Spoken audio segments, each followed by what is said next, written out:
বিয়ের আগে একটু মুড সুইং থাকলে অথবা সামান্য শরীর খারাপ থাকলে যে মেয়ে তার মায়ের মুখের উপর বলে দিতে পারে যে না আমি এটা করতে পারবো না, এই কাজ করব না, সেই মেয়েই বিয়ের পরে যত বড়ই অসুস্থ থাকুক না কেন মেয়ে থেকে তখন সে আস্তে আস্তে পাক্কা গিন্নি হয়ে ওঠে। আসসালামু আলাইকুম। শখের টুকিটাকির আজকের ছোট্ট একটি মিনি ভ্লগে আপনাদের সকলকে স্বাগতম। সবাই কেমন আছেন? তো যা বলছিলাম, এই যে বিয়ের আগে আম্মু আমাকে কত কথা বলতো, আমি কথা কানেই দিতাম না, শুয়ে থাকতাম, বসে থাকতাম। অথচ আজকে দেখুন, সকালবেলা হাজব্যান্ড না খেয়ে চলে গিয়েছে, আমার খুব খারাপ লেগেছে। আমি তাকে উঠে আজকে ব্রেকফাস্ট করে দিতে পারিনি, তার কারণ হলো যে আমার শরীরটা খুব বেশি ভালো নেই। তারপরে আমি প্রায় 11টার দিকে উঠে অনেক কষ্টে ভর্তা ভাত রান্না করেছি, শুধু আলু ভর্তা দিয়ে আর ডিম সিদ্ধ দিয়ে, আর সাথে গত দিনের মাংস ছিল সেটা দিয়ে খেয়ে নিচ্ছি। আর সাথে ওই যে সাইয়ারা মুভির গান শুনছিলাম। আমি অনেক দিন পর কতগুলো ভালো গান পেলাম। তারপরে খাওয়া দাওয়া শেষ করে না শুয়ে শুয়ে গোপাল ভাঁড়ই দেখছিলাম। আসলে আমার শরীরটা ওঠার মতো ক্ষমতা ছিল না।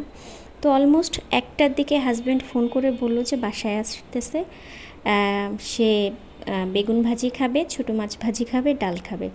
তো আসলে সত্যি বলতে কি, তখনও আমার বিছানা থেকে ওঠার মতো ক্ষমতা ছিল না।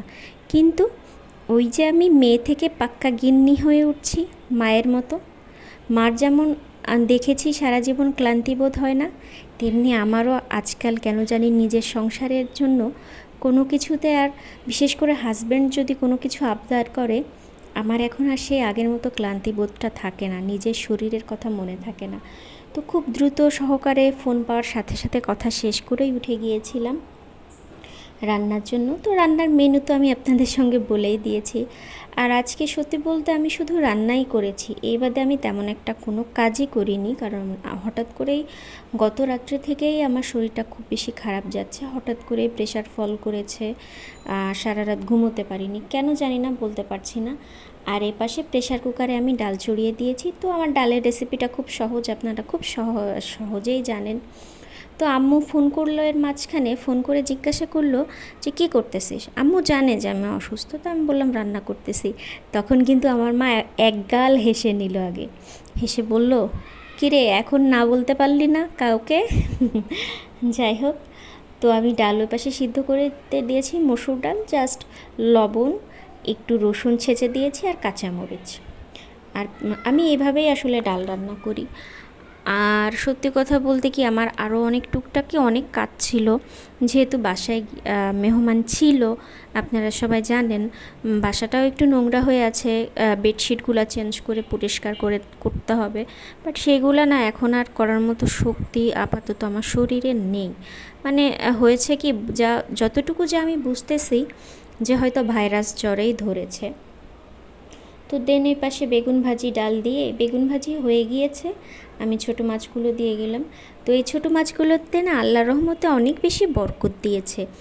এই মাছগুলো আমার শাশুড়ি আমাকে দিয়েছিলেন কেটে, কিন্তু আল্লাহর রহমতে মেহমান আসলো, নিজেরা অনেকবার খেয়ে। আর এই মাছ ভাজি করা হয় কারণ হলো যে আমার হাজব্যান্ড অনেক বেশি পছন্দ করে। তো মাছ ভাজি করতে দিয়ে ডিম আছে রেখে দিয়ে এসেছি, বেডশিটটা চেঞ্জ করে দিব, কারণ অনেক দিন যাবতীয় বেডশিটটা রয়েছে, প্লাস হইলো যে বেডশিটটার উপরে মাঝে মাঝে বসে খাওয়া দাওয়া করা হয়, দাগও হয়ে গিয়েছে। তো এই বেডশিটটা আজকে চেঞ্জ করে দিব। তো অফ ক্যামেরাতে আমি চেঞ্জ করে দিয়েছি। আলহামদুলিল্লাহ সুন্দর দেখা যাচ্ছে, তাই না? মাশাল্লাহ। ওই যে ছোট্ট ফ্যানটা না, ওইটা কিন্তু আমাদের এসি। ওইটা এই গরমে যে আমাদের কত বড় ব্যাকআপ দিয়েছে সেটার কথা নাই বলি। আর মানে দেন আমি চেঞ্জ করে এসে চলে আসলাম বেগুন ভাজি আর মাছ ভাজির জন্য পেঁয়াজ মরিচ ভাজি করতে। হাজব্যান্ড বলল একটু বেশি করে পেঁয়াজ মরিচ ভাজি করবা, তো তার কথা মতোই আমি করেছি। দেন আমার ডাল কিন্তু ওই পাশে সিদ্ধ হয়ে গিয়েছে, জাস্ট বাগার দেওয়ার কথা। তো আমি তো ডালে পাঁচফোড়ন খাই, দ্যাটস ওয়াই পাঁচফোড়ন দিয়েই করলাম। আর তেল খুব সামান্য দিয়েছি, কারণ হলো যে আমরা একটু তেলটা কম খাওয়ার চেষ্টা করি। যদিও আমার কিছু কিছু জিনিসে একটু তেল ভালো লাগে, কিন্তু হাজব্যান্ড বকা দেয় যে এত তেল খাবা না, মানে তেল ঝাল বলতেছে যত কম খাবা তত শরীর ভালো থাকবে। তো আমি ডালে কিন্তু কখনো আগে থেকে হলুদ দিই না, জাস্ট বাগার দিয়ে পানি দেওয়ার পরে তারপরে হলুদ দিই। এরপরে বলক দিয়ে কিছুক্ষণ, অনেকক্ষণ বলক হওয়ার পরেই আমি ডালটা নামিয়ে ফেলবো। এবং এটা পাতলা ডাল, মসুর ডালের পাতলা ডালের তো আমার ডাল হয়ে গিয়েছে, এই রেসিপি এই, আর ভাতের সাথে আলু দিয়েছি ভর্তা, আলু ভর্তা সেও খেতে চেয়েছে, মানে আমি দুইবার আজকে আলু ভর্তা করলাম, সকালে একবার আর দুপুরে একবার। আর এই যে আমার বেগুন ভাজি।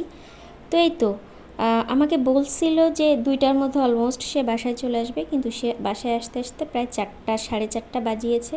আর আসার সময় দেখুন আমার জন্য এগুলো নিয়ে এসেছে, এসে বলল যে আমার বউটা অসুস্থ, তার জন্য এগুলো নিয়ে আসি। তো আজকের মতো এইটুকু, ভালো থাকবেন, আল্লাহ হাফেজ। আর আমার ভিডিও যদি আপনাদের ভালো লেগে থাকে অবশ্যই চ্যানেলটি সাবস্ক্রাইব করবেন।